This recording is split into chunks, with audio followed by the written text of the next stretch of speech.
in this case, my client's story, Brian Reed's story was, he comes and tells me, hey, I'm managing this salon. And by the way, Brian, when I met him, he's obviously gay. I mean, he's got a very high-pitched voice. He had like a purple mohawk. He had a pierced ear, a pierced tongue, a pierced nose. He was with his boyfriend. I mean, there was like no mistaking. Some people you can't tell.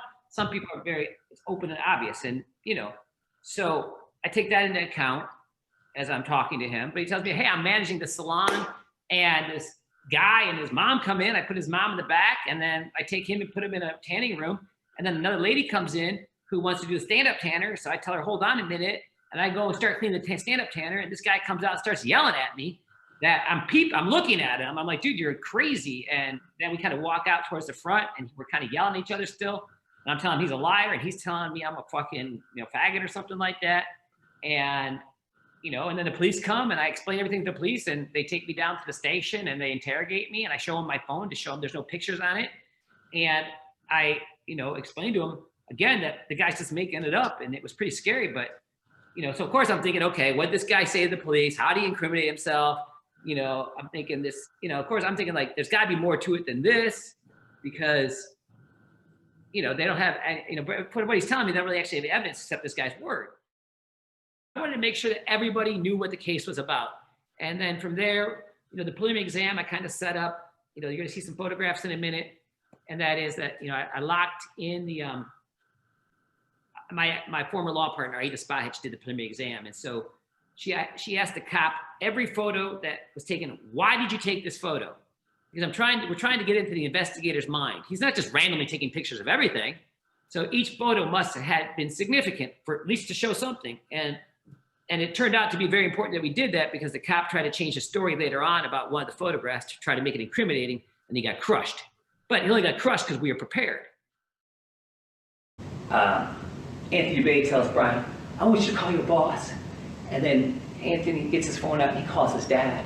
Okay, so whenever somebody's moving, I'm like, Laura Campbell leaves and my hand kind of goes like that because I'm trying to visualize the story instead of remember it.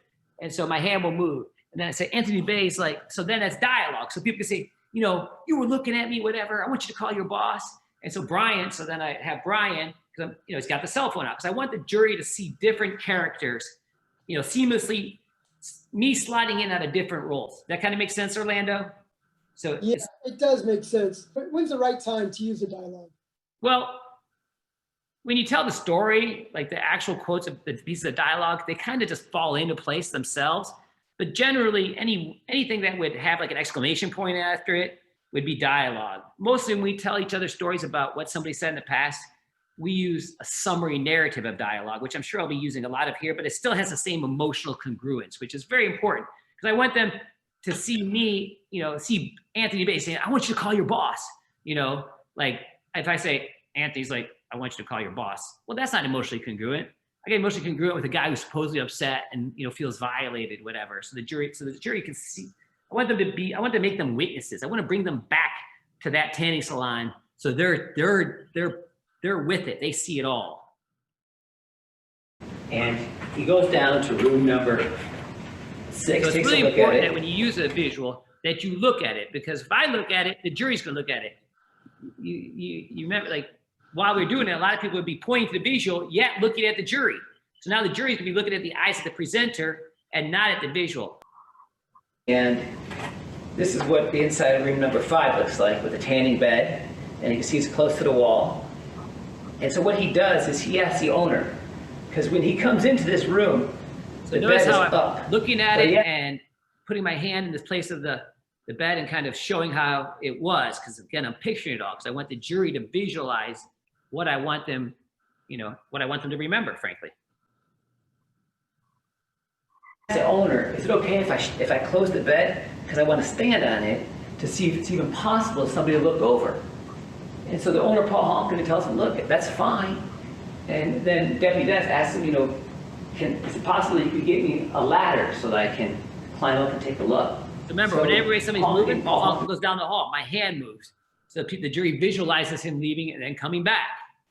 And then you see the dialogue again too.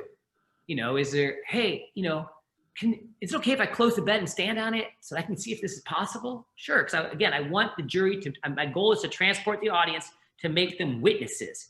Because if they witness what happened, they're gonna know the truth of my client's innocence. I really believe that the harder you prepare, and when the client sees your preparation, I mean, my partner at the time, Aida Spa, had spent 2 days prepping Brian for his testimony, getting him ready, you know, doing sample crosses. And you know, and he was there for like the opening statement focus groups and stuff. And so I think he felt very confident in us to tell his story, which adds a lot to a person turning down those sweetheart offers, apparently sweetheart offers. I would tell the client, look, you know, this is your life. This is your call. I know that I personally would not plead guilty to something that I did not do. I would not do that. But it's easy for me to say because I'm not the one that's potentially going to go to jail. I'm not the one that's going to end up a convicted felon. That's all on your shoulders. And I'm not the one that has to sit through a trial. And so you have to decide what you want to do. I will tell you, I will prepare. I will do everything I can to help tell your story and free you. But at the end of the day, it's your call. You make the decision. And that's all you can do is try to work your ass off, put your client in the best position to get the best offer, lay the offer out to him and the possible ramifications, and let him make the call. But this is Nick doing his version of the opening. And that's why it's important that you know, people prepare more. Because Orlando, now that you've gone through this program, actually, let's watch Nick, and then we'll talk about it in a minute here. At the front. And Laura Campbell, she leaves, right? She just leaves. And the first thing that Anthony does is calls his dad. I don't know what he says to his dad. None of us do. But his dad, I guess, tells him to call the police. And then he calls the police, and he tells the police, hey, yeah, you know, some fag was looking at me over at this tanning booth place. I need you guys to get over here right away.